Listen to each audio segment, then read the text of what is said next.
फिर से आप सबका स्वागत है। और हमारा आज का विषय है सरदीस की कलीसिया, जिसका कि वर्णन पाया जाता है प्रकाशित वाक्य 3 अध्याय और 1 से 6 आयत में। और यहाँ यूं लिखा है, 1 से 6 आयत, प्रकाशित वाक्य की पुस्तक 3 अध्याय। और सरदीस की कलीसिया के दूत को यह लिख कि जिसके पास परमेश्वर के 7 आत्माएं और 7 तारे हैं, यह कहता है कि मैं तेरे कामों को जानता हूं कि तू जीवता तो कहलाता है, पर है मरा हुआ। जागृत रह और उन वस्तुओं को जो बाकी रह गई हैं और जो मिटने की थीं, उनको दृढ़ कर, क्योंकि मैंने तेरे किसी काम को अपने परमेश्वर के निकट पूरा नहीं पाया। सुचेत कर कि तूने किस रीति से शिक्षा प्राप्त की और सुनी थी, और उसमें बना रहा और मन फिरा। और यदि तू जागृत न रहेगा तो मैं चोर की नहीं आ जाऊंगा, और तू कदापि न जान सकेगा कि मैं किस घड़ी तुझ पर आ पड़ूंगा। पर हाँ, सरदीस में तेरे यहाँ कुछ लोग ऐसे हैं जिन्होंने अपने अपने वस्त्र अशुद्ध नहीं किए। वे श्वेत वस्त्र पहने हुए मेरे साथ घूमेंगे, क्योंकि वे इस योग्य हैं। जो जय पाए उसे इसी प्रकार श्वेत वस्त्र पहनाया जाएगा, और मैं उसका नाम जीवन की पुस्तक में से किसी रीति से न काटूंगा, पर उसका नाम अपने पिता और उसके स्वर्गदूतों के सामने मान लूंगा। जिसके कान हो वह सुन ले कि आत्मा कलीसियाओं से क्या कहता है। मेरे साथ आए, हम प्रभु की आत्मा की अगुवाई में सरदीस की कलीसिया के विषय में और उसकी खूबियों के विषय में, उसकी कमियों के विषय में, और प्रभु जो बताता है कि कैसे वो चेंज हो सकता है, उस सब के विषय में देखेंगे। और सरदीस की कलीसिया के दूत को यह लिख कि जिसके पास परमेश्वर की 7 आत्माएं और 7 तारे हैं, वह कहता है, मैं तेरे कामों को जानता हूं कि तू जीवता तो कहलाता है, पर है मरा हुआ।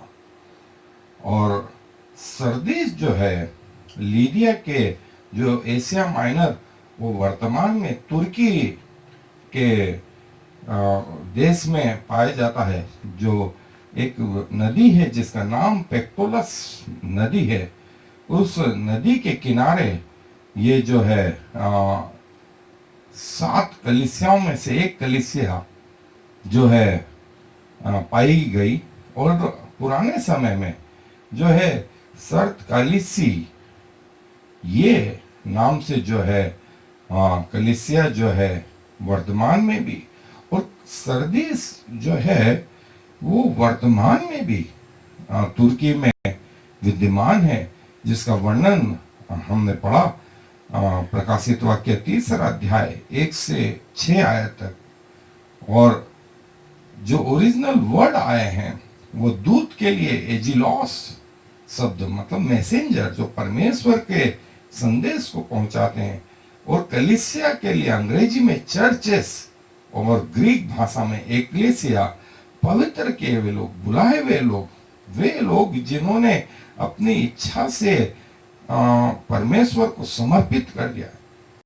और आत्मा के लिए जो शब्द आया है वो न्यूमा, जिसके हाथ में 7 जो है तारे हैं, और जिसके पास परमेश्वर की 7 आत्माएं हैं। तो जो आत्मा के लिए शब्द आया है वो न्यूमा, ग्रीक भाषा में। मैं तेरे कामों को जानता हूं, और कामों के लिए जो शब्द आया है वो अर्गॉन, जो आपको टारगेट दिया था उसमें जो आपकी सेवा है, उसके लिए जो शब्द आया है वो अर्गॉन। मैं तेरे नाम, और नाम के लिए शब्द आया है ओनोमा, अंग्रेजी में नेम और ग्रीक में नोमा, ओनोमा। तू जीवता तो कहलाता है, तो जीविता के लिए जो शब्द है जाओ, पर है मरा हुआ, न क्रॉस। प्रभु यीशु मसीह इस कलीसिया के बारे में और अपनी महिमा के बारे में 2-3 चीज कहते हैं। पहली चीज तो बोलते हैं कि परमेश्वर की महिमा जो है, प्रभु यीशु मसीह की महिमा, यहाँ बोलते हैं जिसके पास 7 आत्माएं हैं और 7 तारे हैं। वह कहता है, 7 आत्माएं और 7 तारे जो है वो कहता है। और ये जो है सरदीस के अवशेष, उस चर्च के अवशेष, मैंने तेरे किसी काम को अपने निकट पूरा नहीं पाया है।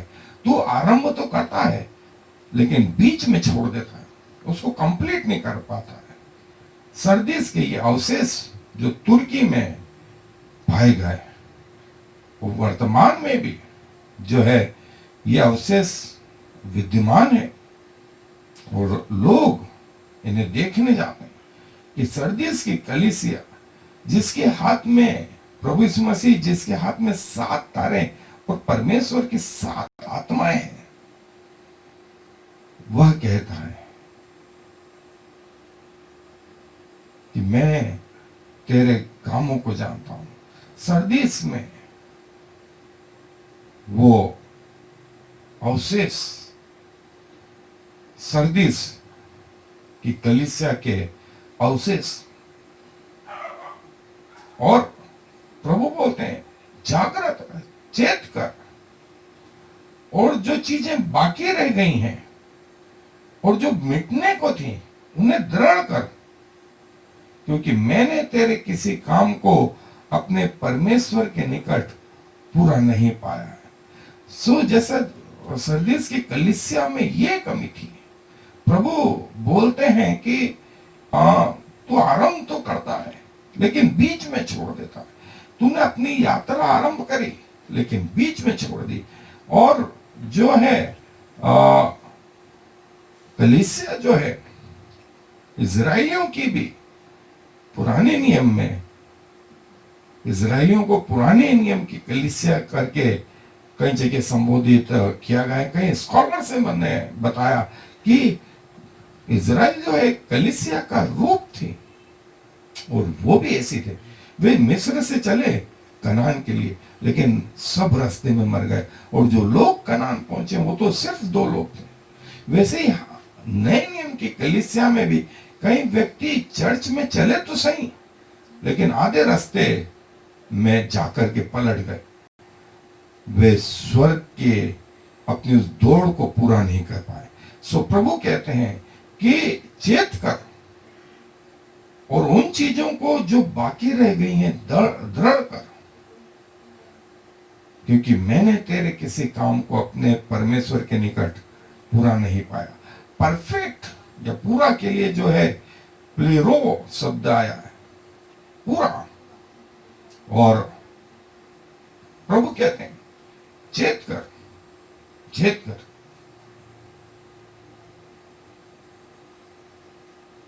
कि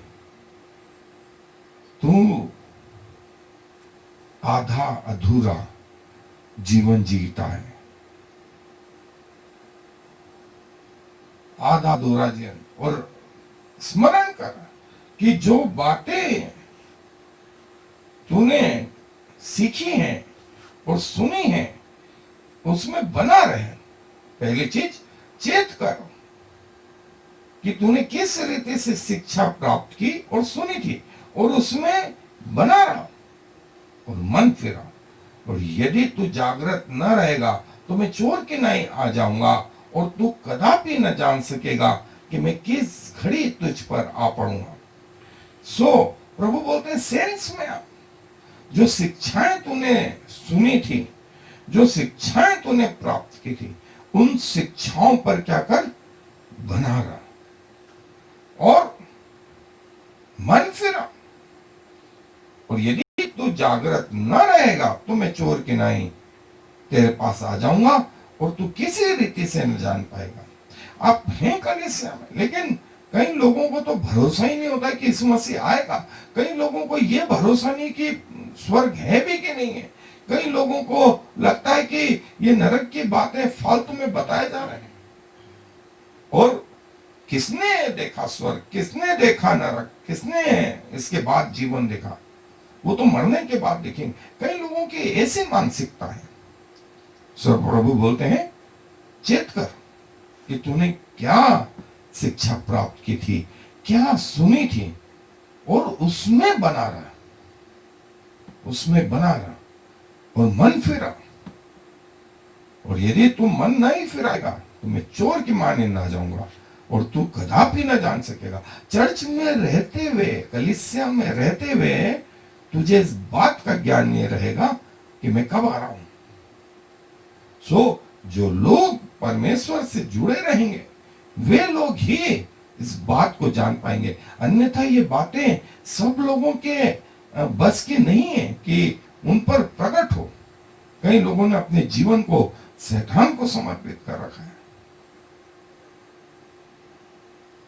और मन फिरा के लिए जो शब्द है मेटानोइयो, मेटानोइयो, और मैंने आपको बताया कि मन फिराना और सॉरी कहना, पश्चाताप करना और माफी मांगना, इन दोनों में बड़ा फर्क है। और पश्चाताप मतलब उस बात के लिए हमारे दिल में ग्लानि उत्पन्न होना चाहिए, उस पाप के प्रति घृणा पैदा होना चाहिए और फिर से रिपीट न करने की जो है मनसा होना चाहिए। जबकि सॉरी में ऐसा नहीं होता है, बस आज माफ कर दो, कल से तो फिर वही होगा। और सब लोग क्या करते हैं, सॉरी शब्द का इस्तेमाल करते हैं, रिपेंट का नहीं। एक सच्चा पश्चाताप जो है जीवन परिवर्तन का कारण होता है। सच्चा पश्चाताप आंसू लाता है, सच्चा पश्चाताप प्रभु की ओर से होता है। प्रभु चाहता है आप पश्चाताप करें। और हाँ, तुझ में कुछ ऐसे लोग हैं जिन्होंने अपने अपने वस्त्रों को अभी तक जो है अशुद्ध नहीं किया है। वे श्वेत वस्त्र पहने हुए जो है मेरे साथ घूमेंगे, क्योंकि वे इस योग्य हैं।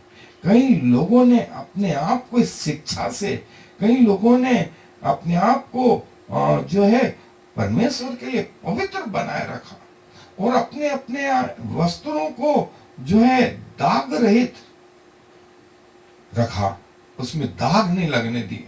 परमेश्वर बोलते हैं कि ऐसों पर यह आशीष रहेगी कि वे श्वेत वस्त्र पहने हुए मेरे साथ घूमेंगे, क्योंकि वे इस योग्य हैं।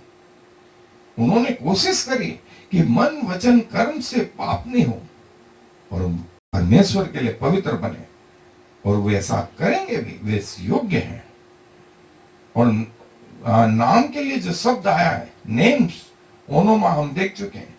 और अशुद्ध या कलंकित, मॉम्फे, मॉम्फे मतलब ब्लेम, फॉल्ट, क्वारल, ये शब्द आया है। इन्होंने अपने आप को जो है परमेश्वर के लिए पवित्र रखा, मन से, वचन से, कर्म से, और अपने वस्त्रों को उसके ऊपर धब्बे नहीं लगने दिए।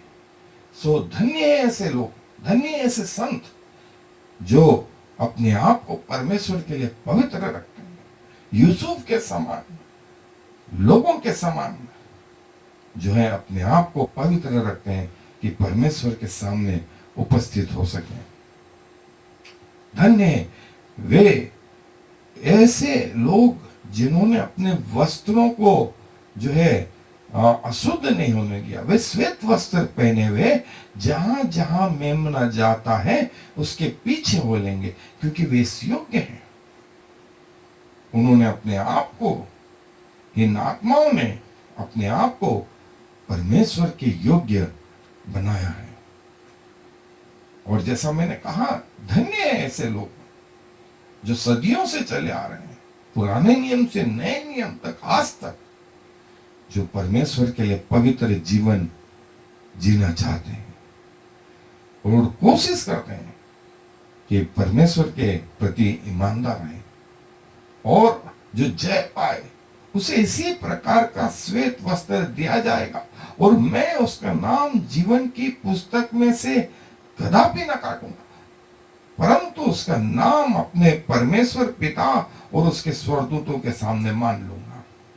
पहली बात, जो जय पाए उसे इसी प्रकार का श्वेत वस्त्र दिया जाएगा, और मैं उसका नाम जीवन की पुस्तक में से कदापि न काटूंगा। सो जीवन की पुस्तक का वर्णन हम डिटेल में जो है देख चुके हैं। फिर भी शॉर्ट में मैं ये बता दूं, जीवन की पुस्तक वो पुस्तक है जिसका वर्णन प्रकाशित वाक्य के 20वें अध्याय में सिंहासन रखे गए और सब लोग सिंहासनों के सामने खड़े हो गए और पुस्तकें खोली गई और एक और पुस्तक खोली गई, अर्थात जीवन की पुस्तक। और जिस किसी का नाम जीवन की पुस्तक में लिखा हुआ न मिला वो आग की झील में डाला गया। मूसा ने, जब लोगों ने अपराध किया तो प्रभु से कहा कि प्रभु इनको माफ कर, नहीं तो तेरी पुस्तक में से मेरा नाम काट डाल। प्रभु ने कहा, नहीं मूसा, मैं इन लोगों के नाम काट डालूंगा जिन्होंने मेरे विरुद्ध पाप किया, लिखने के बाद इनके नाम काट डालूंगा। और यीशु मसीह भी यहाँ बोलते हैं कि इनके नाम उस पुस्तक में से मैं नहीं काटूंगा। मतलब कुछ लोगों के नाम कटेंगे, लिखने के बावजूद कटेंगे, क्योंकि वे परमेश्वर के प्रति ईमानदार नहीं रहे। शुरुआत तो करी थी, बुक में, उस किताब में नाम तो लिखवाया था, लेकिन वे उसमें बने नहीं रहे। इसलिए प्रभु बोलते हैं कि मैं उनके नामों को काट डालूंगा, लेकिन जो विश्वास योग्य रहे, जो प्रभु में ईमानदारी से जीवन जीना चाहते हैं, उनके नामों को इस किताब में हमेशा के लिए। और जब अंत में बात होगी उस स्वर्ग की, तो किताबें खोली गई और जीवन की पुस्तक भी खोली गई, और इस पुस्तक में जिसका नाम लिखा हुआ हो वो परमेश्वर के साथ अनंत जीवन में जाएगा। और मैं उसका नाम अपने पिता के सामने और उसके स्वर्गदूतों के सामने मानूंगा। कितना बड़ा सौभाग्य कि उन हजारों अनगिनत लाखों करोड़ों स्वर्गदूतों के सामने प्रभु यीशु मसीह आपका नाम ले लेंगे और कहेंगे, फला बेटा, फलानी बेटी, इस गांव का, इस शहर का, इस देश का, जिसने इस समय में मुझ पर विश्वास करा, मेरा नाम लेने के कारण उसकी मौत भी हो गई लेकिन पीछे नहीं हटा। सारे लोग आपको देखेंगे और प्रभु यीशु मसीह आपके बारे में ये गवाही देंगे। कितना जबरदस्त होगा। और किताब के लिए जो शब्द आया है वो बिब्लॉस, और एक किताब नहीं, किताबों का संग्रह जो है उसको बिब्लॉस, और यहां से जो शब्द निकला है वो बाइबल। और जीवित जो शब्द है हमने देखा उसके लिए जाओ, जाओ शब्द, और मान लूंगा, अंगीकार करूंगा, एक्सोमो लोजियो, और उसका नाम सारे स्वर्गदूतों के सामने, सारे लोगों के सामने, सारी स्वर्ग की सेना के सामने और अपने पिता के सामने मानूंगा। दोस्तों, आपको शायद इसका अंदाज ही नहीं हो, लेकिन जिस दिन आप स्वर्ग पहुंचेंगे और प्रभु यीशु मसीह स्वयं ये काम करेंगे, तब आपको लगेगा पृथ्वी पर छोटा सा निर्णय इतना बड़ा परिवर्तन ला सकता है। और ऐसा हुआ, ऐसा हुआ। सो ये लाखों करोड़ों स्वर्गदूत, और प्रभु कहता है इनके सामने मैं तुम्हारा नाम मान लूंगा और तुम्हारा नाम जीवन की पुस्तक में से कदापि न काटूंगा। मन फिरा ले इसके पहले कि दिन पूरे बुरे आए और तू कहे कि मेरा मन इन बातों में नहीं लगता, मुझे कौन बताएगा, मुझे कौन सच्ची राह दिखाएगा, मुझे परमेश्वर के बारे में कौन बताएगा। सो आज ही मौके हैं। प्रभु कहता है जिसके कान हो वो सुन ले कि आत्मा कलीसियाओं से क्या कहता है। यदि आपको लगता है कि प्रभु मेरे अपराधों को क्या क्षमा करेगा, मेरे अपराध इतने ज्यादा बढ़ गए, बुरे हो गए कि मैं सबका त्यागा हुआ, तो प्रभु कहता है कोई बात नहीं, मैं तेरे लिए तैयार हूं। तू मेरे पास एक कदम बढ़ाएगा, मैं 1000 बढ़ाऊंगा, लेकिन पहला कदम तुम उठाओगे। सो मेरा आपसे निवेदन है, किसी ने कहा नरक में का एक दिन पृथ्वी के पूरे जीवन भर यदि क्रूस उठा के भी चलना पड़े ना तो भी अच्छा है, लेकिन नरक में एक दिन भी अच्छा नहीं। सो दोस्तों, यदि आप अपने जीवन को प्रभु के पास लाना चाहते हैं और चाहते हैं कि आपके नाम जीवन की पुस्तक में बने रहें, उसमें लिखे जाएं, अपने जीवन को प्रभु को समर्पित करें। प्रभु ऐसा करने में आपकी सहायता मदद करें। आए दुआ करें। प्रभु जी, मैं आपके पास आता हूं और खुदावंद, मेरा जीवन कहीं ना कहीं ये सरदीस की कलीसिया के जीवनों से मिलता जुलता है। मैंने कई चीजें आरंभ तो करी प्रभु, लेकिन पूरा नहीं कर पाए। जीवन की दौड़ भी प्रभु जो है शुरुआत करी, और प्रभु जी मैं आपके पास आता हूं, अपना जीवन प्रभु आपको समर्पित करता हूं, और प्रभु जी चाहता हूं कि आप मेरे जीवन को लें, उसे संवारें। प्रभु जी हर तरफ बिखरा पड़ा हूं, इस काम में हाथ डाला, उस काम में हाथ डाला, और किसी काम को पूरा नहीं करा। और प्रभु जी आपके साथ भी मैंने अपना जीवन आरंभ करा, लेकिन जो है बीच रास्ते में गाड़ी रुक गई, बीच रास्ते में प्रभु भटक गए। मैं फिर से आता हूं, एक मौका फिर से देने के लिए धन्यवाद, क्योंकि प्रभु पिछले दिन, बीते दिन कईयों के लिए आखिरी दिन रहा, बीती रात कईयों के लिए आखिरी रात रही। आपने मुझे सौभाग्य दिया कि मैं आपके चरणों में आ सकूं। प्रभु मुझे अपना बेटा बेटी बनाए, फिर से प्रभु उस रास्ते पे ले चलें जिस पे आप चाहते हैं, और ये सौभाग्य दें कि मैं इस पृथ्वी के सामने आपके नाम को ले सकूं, पृथ्वी के लोगों के सामने ले सकूं, और जैसी प्रतिज्ञा आपने कही है कि जो मुझ में बना रहेगा, मन फिराएगा, उसका नाम मैं अपने पिता और उसके दूतों के सामने मान दूंगा। सो प्रभु, मैं अपने आप को आपको समर्पित करता हूँ, मुझे ग्रहण करें पिताजी, एक नया जीवन दें। और प्रभु ऐसा कर रहे हैं, इसके लिए आपका धन्यवाद देता हूँ। सारा आदर आपको देते हुए इस विनती को प्रभु यीशु मसीह के नाम से मांगता हूँ। आमीन और फिर आमीन।